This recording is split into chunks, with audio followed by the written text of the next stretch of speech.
Opo, dakila mapagparang mambanal sa langit sa makapangyarihang pangalan mo. Aming pinakamamahal na Panginoon Kristo na pinagbubukulan ng mga biyaya. Sa pangunan dalangin ng taong nilangisan, aming minamahal ginagalang na Pastor Evangelista Wilder Meda and Papa O God. Minsan ba kami nagpupunin kapasalamat sa bawat yugto na aming panalagawan pinagpalat nilangisan sa iyong patuloy na pagkilos sa aming kalagitnaan, patuloy ka na sa amin sa tutuwin na, O Diyos.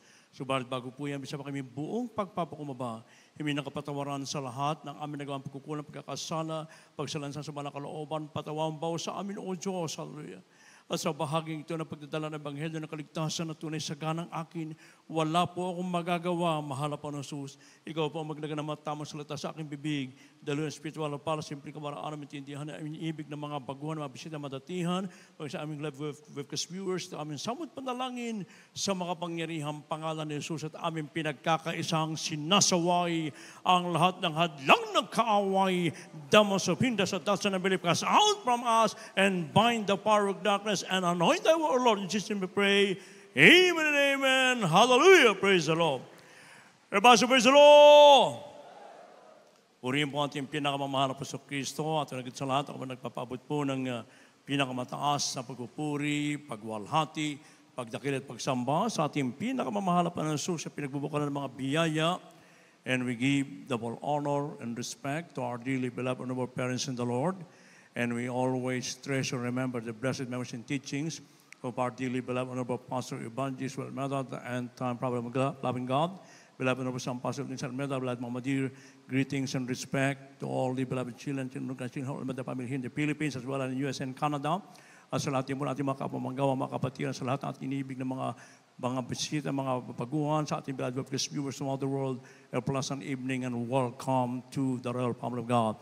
Amen. Everybody praise the Lord.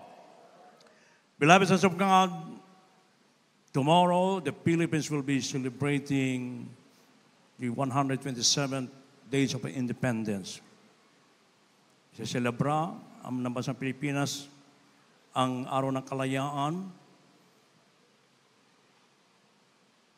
Ang tanong, ang Pilipinas po ba'y totoong nakalaya? Ang katotohanan, may inibig ko tayo, pinakalaya lamang sa pagkakasakop ng mga bansang manlulupig na lumupig sa ating bansa. Subalit ang katotohanan, yung mga iniwang tradisyon ng relihiyon na sumakop sa atin ay alipin pa rin po tayo hanggang sa mga oras na ito. Subalit tayo lubos na nagpapasalamat sapagkat tayo ng mga nauna na nakapakinig ng pangangaral ng propeta ng Diyos, preaching the word of God with power and anointing. Lahat po tayo ay nakalagan sa pagkakatin ng kasasalanan sapagkat ang kalayaan ay makakamtan lamang po, manibig ko, sa ating pinakamamahal na Panginoon. Kaya kung ating mababasa po dito from the 2 Corinthians chapter 3 verse 17, kaya lamang po. The second book of the Corinthians chapter 3 verse 17. Now the Lord is that Spirit, and where the Spirit of the Lord is, there is liberty. God bless you po sa Tagalog. Dito po sa 2 Korinto, Kapitulo 3 at talata 17. Ngayon ang Panginoon ay siyang Espiritu, at kung saan naroon ang Espiritu ng Panginoon, doon mayroon kalayaan. Amen. God bless you, kapatid. And God bless His word. So napakaliwanag, mga inibig ko. Ang kalayaan ay makakamtan lamang sa makapangyarihang pangalan ng ating pinakamamahal na Panginoon.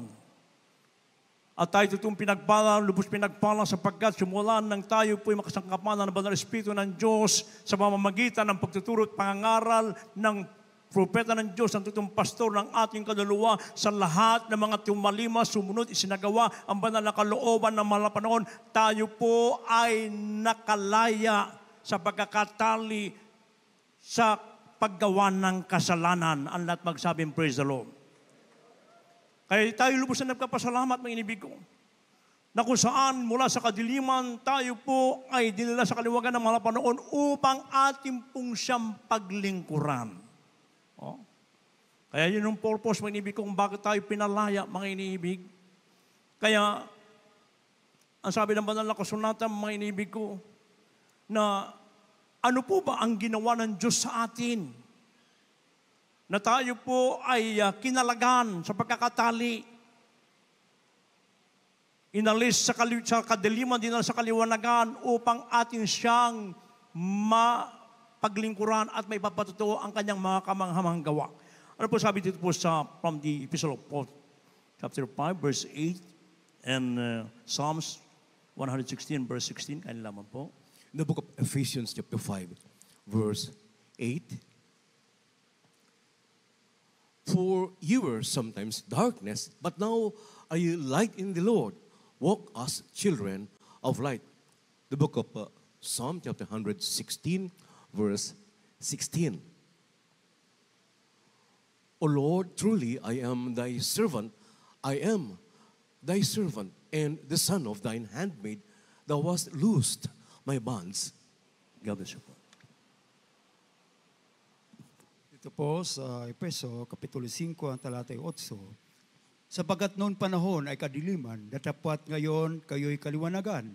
Sa Panginoon, magsilagad kayong gaya ng mga anak ng kaliwanagan.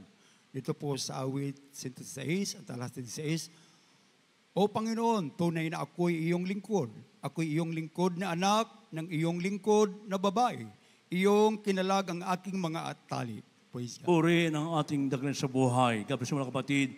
So ito po ang ginawa ng ating mahal na Panginoon sa bawat sa atin na tayo kinalag sa pagkakatali, sa paggawa ng kasalanan, mga iniibig ko. Na kung saan nung unang panahon, tayo po ay nasa kadiliman at dapat ngayon tayo ay kaliwanagan sa Panginoon. Magsilakad naman tayo katulad ng mga anak ng kaliwanagan.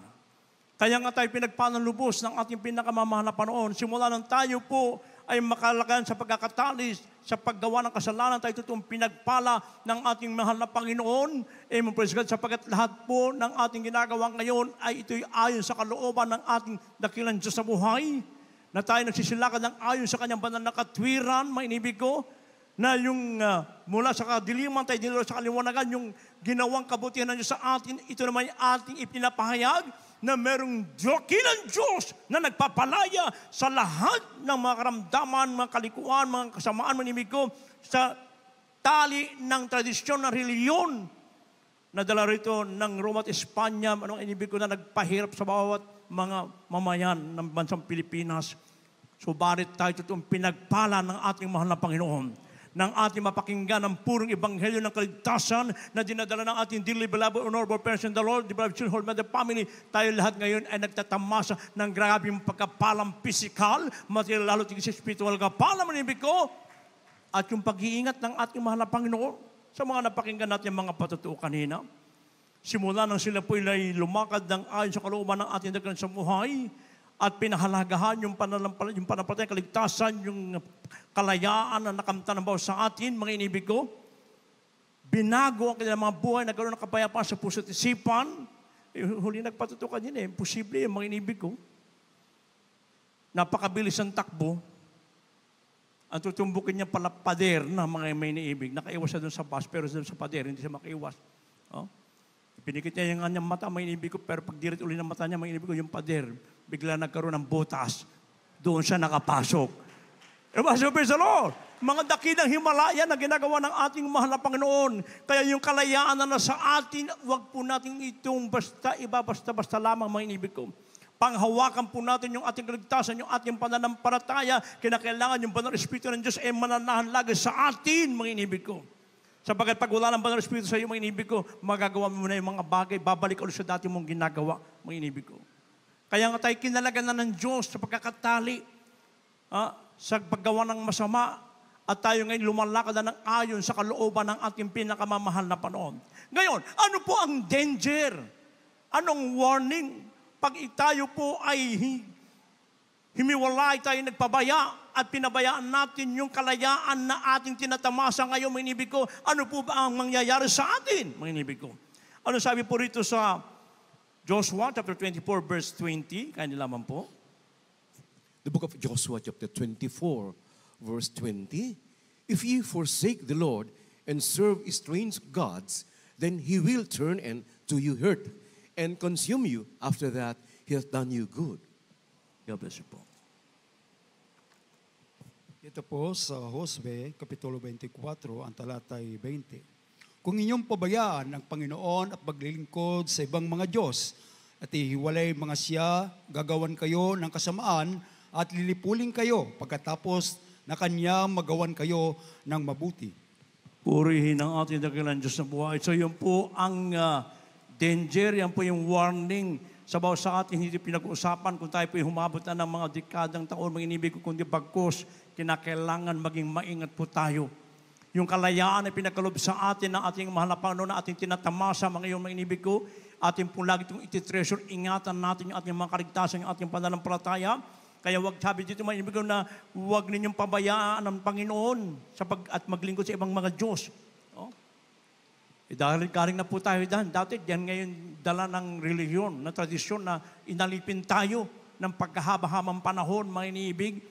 At tayo po'y totally na nakalaya na po dyan. Sapagat merong isang tao na Diyos na matabang na ipinangaral ang banal na salita ng Diyos ng Diyos ay dapat sambahin sa Espiritu katotohanan, hindi doon sa mga Diyos na nakikita, mga inibig ko na nakasabit sa dingding, minsan nakadrawing sa inyong kalikod, mga inibig ko. Hindi po yun, kundi ang Diyos ay dapat sambahin sa Espiritu katotohanan. Kaya pag tayo po himiwalay, tayo nagpabaya, sabi ng Banal na Kasulatan, lilipulin tayo ng ating pinakamamahal na panahon. At ang sabi pa sa Psalms 9:17, the wicked shall turn into hell and all the nations that forget God. Ang masama ay mauwi sa impyerno pati ng lahat na bansa na nagsisalimot sa Diyos. Kaya wag na wag po tayong makakalimot, wag na wag po tayong magpapabaya sa ating paglilingkod sa ating dakilang Diyos na buhay. Panghawakan po natin yung ating kaligtasan, ibigay natin the best na paglilingkod sa ating pinakamamahal, lalo pat ating namamalas ang nalalapit na pagbabalik ng Diyos. Andiyan na po ang mga sinyas na sinasabi ng Banal na Kasulatan, ang kaguluhan, patayang kaliwat kanan, ang napipintong Third World War, ang mga pagputok ng mga bulkan, mga bagyong malalakas, ang mga lindol na umiikot-ikot. Nung last Sunday lang, sa Martin ng Colombia, mga inibig ko, napakalakas ng lindol. 6.3. Ilang building ang mga nawasak, mga inibig ko. Kaya tayo pinasuling panahon na kaya yung kalayaan na sa atin, yung pananampalatayang kaligtasan na pinagrup sa atin, ingatan po natin yung mainam. Ngayon, ano po ang pinagagawa ng ating dakilang Diyos sa buhay na dapat natin gawin upang yung kalayaan na pinagrup sa atin ng mahal na ating tinatamasa hanggang sa mga oras na ito, ay patuloy natin makakamtan hanggang sa kanyang nalalapit na pagbabalik. Ano po ang sabi po dito sa 1 Peter chapter 1, verses 14 up to 16, talon sa balik sa 13, kanya naman po. First book of Peter, chapter 1, verses 14 up to 16. As obedient children, not fashioning yourselves according to the former lusts in your ignorance, but as he which hath called you is holy, so be holy in all manner of conversation, because it is written, be holy, for I am holy. Verse 13, wherefore gird up the loins of your mind, be sober, and hope to the end for the grace that is to be brought unto you at the revelation of Jesus Christ. God bless you po. Dito po sa unang Pedro, Kapitulo 1, 14, 15, 16. Magaya ng mga anak na matalimahin, na huwag kayong mag-asal na ayon sa iyong dating mga masamang pita. Ang kayo'y na kawalang kaalaman.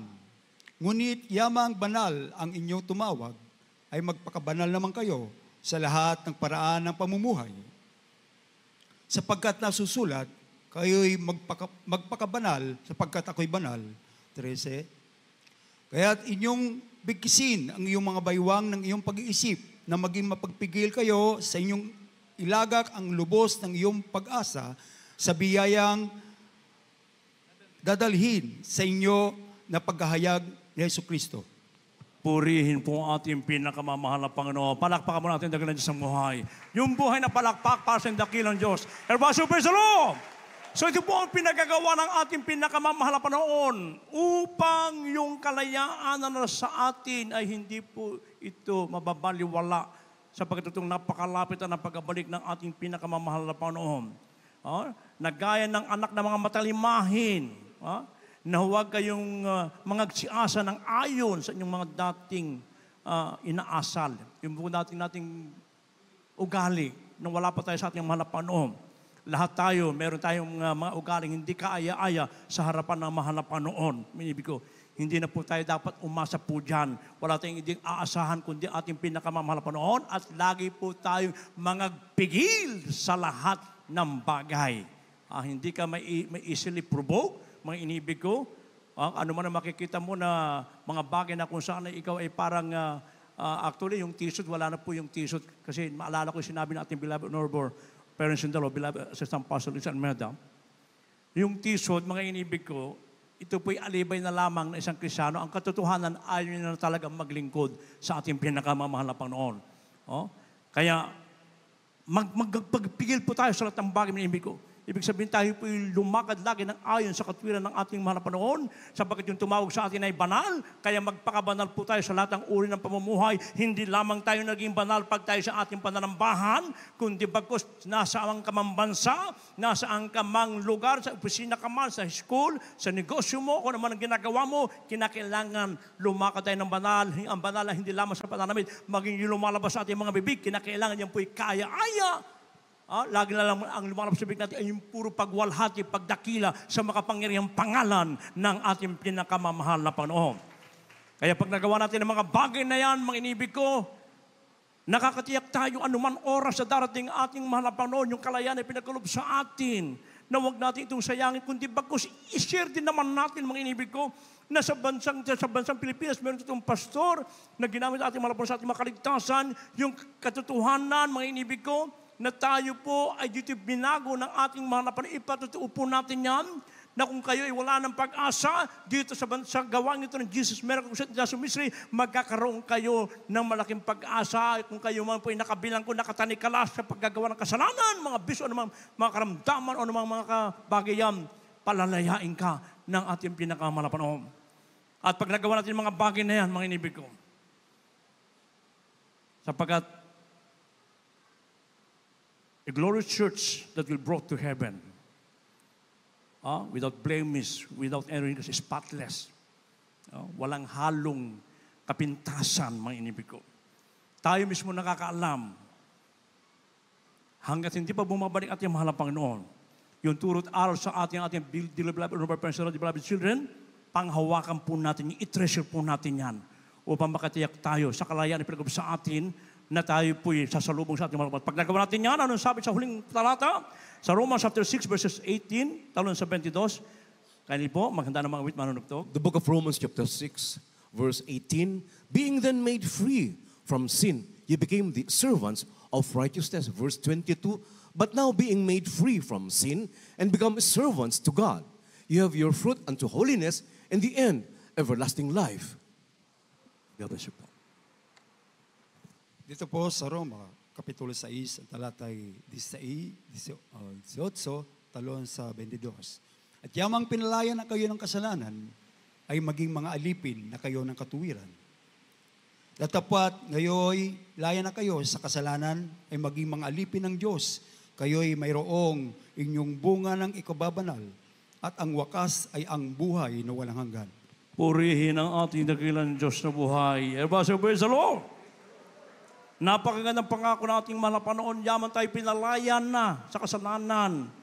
Tayo po ay alipin na ng katwiran. Alipin na tayo ng banal na kalooban ng ating mahal na Panginoon. Hindi na po makapenetrate ang kaaway sa atin, mga inibig ko, kundi bagkus, lagi tayong sumusunod sa banal na kalooban ng ating pinakamamahal na Panginoon. Alipin na tayo ng ating dakilang sa buhay. At ang bunga nito, mga inibig ko, anong bunga nito? Pag tayo patuloy naglingkod ng bunga tapatan sa ating mahal na Panginoon, tatawat ang bunga ng Espiritu ay pag-ibig, katuwaan, kapayapaan, pagpahihinuhod, kagandahan loob, kaabutihan, pagtatapat, kaamuan, pagpipigil laban sa mga ganyang bagay ay walang kautusan. So yan ang bunga, mga inibig ko. Sa bunga niyan, mga inibig na nasa atin, plus yung kanyang pangako na buhay na walang gang at yan po'y anytime now, mga inibig ko.